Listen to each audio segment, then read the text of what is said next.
লালমনিরহাটের বুড়িমারি স্থলবন্দর এলাকার বাঁশকল থেকে মেডিকেল পর্যন্ত দীর্ঘদিনের ভাঙাচোরা সড়ক সংস্কারের দাবিতে মানববন্ধন অনুষ্ঠিত হয়েছে।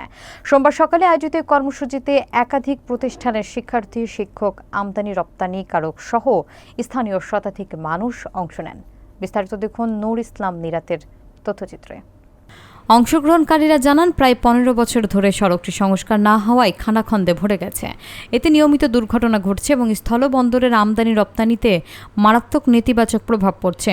এ কারণে শিক্ষার্থী, রোগী এবং সাধারণ যাত্রীদের ভোগান্তি চরমে পৌঁছেছে।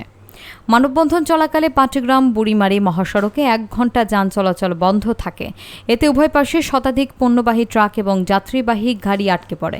পরে পাটগ্রাম উপজেলা নির্বাহী কর্মকর্তা উত্তম কুমার দাস ঘটনাস্থলে গিয়ে দ্রুত সড়ক সংস্কারের আশ্বাস দিলে বিক্ষোভকারীরা কর্মসূচি স্থগিত করেন এবং যান চলাচল স্বাভাবিক হয়।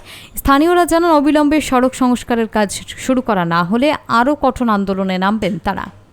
এক যুগ ধরে আমাদের এই রাস্তাটা আমরা যাতায়াত করি, স্কুল ভালোভাবে যাতায়াত করা হয় না, শিক্ষার্থীরা ভালোভাবে যাতায়াত করতে পারে না। এক যুগ ধরে এই রাস্তাটা এরকম। আমরা চাই এই রাস্তাটা অনেক ভালো হোক এবং শিক্ষার্থীরা ভালোভাবে স্কুলে যাক। সহপাঠী এদিক দিয়ে স্কুলে যাওয়ার সময় অ্যাক্সিডেন্ট করছে, তো আমরা চাই স্কুলটার এই রাস্তাটার কাজ হোক।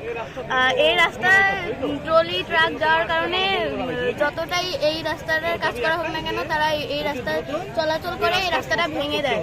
আগামী 15 দিনের মধ্যে উনি যে এস্টিমেট দেখিয়েছেন, ওই এস্টিমেট অনুযায়ী যদি কাজ না হয় তাহলে শিক্ষার্থীরা হয়তো আবারও নতুন কোনো আন্দোলন, মানববন্ধন, শান্তিপূর্ণ আন্দোলন করবে। যেখানে প্রতিদিন সরকার এই ব্যবসায়ীদের কাছ থেকে অসংখ্য রাজস্ব আদায় করতে পারে, কিন্তু সেই রাস্তাটি এখানে সংস্কার হচ্ছে না।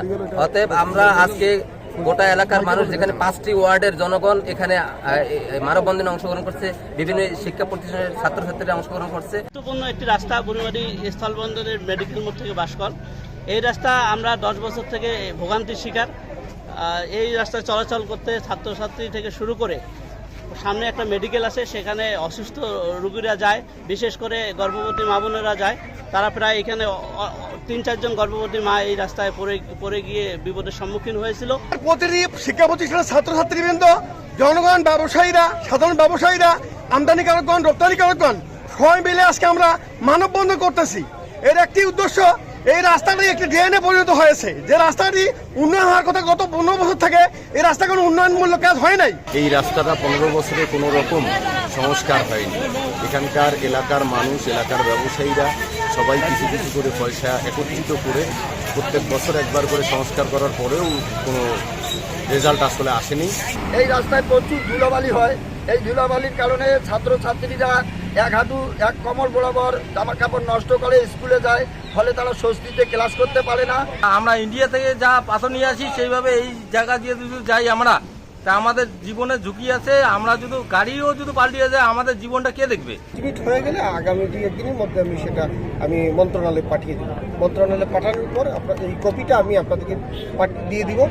আশা করছি মন্ত্রণালয়ে পাঠানোর পর আমার যে সকল জায়গায় কথা বলতে হয়, আমি যে ইউনো আপনাদের আমি কথা বলবো এবং যত দ্রুত পারি আমি এই রাস্তাটির জন্য বরাদ্দ নিয়ে এসে এই রাস্তাটি নতুন করে যে আরসিসি নির্মাণের কাজ বাস্তবায়ন করতে পারি।